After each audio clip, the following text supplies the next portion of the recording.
One of the areas that we speak about a lot is a fully digital workflow, and that is incorporating CT imaging as well as surface scans tied to digital planning into 3D printing, delivering a template, utilizing the Osstell ISQ to determine the stability of the implant and the ability to proceed with immediate loading when indicated, and then proceeding with a restorative digital workflow. I mean, our goal is to work towards this.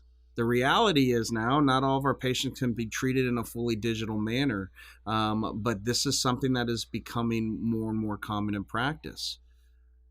One of the important things that leads to integration of implants is implant stability, and assessing that at the time of surgery will then streamline the care in determining whether you can load these implants or not, or if you have to wait for a later time. So this technology is integral in incorporation into the digital workflow and streamlining care.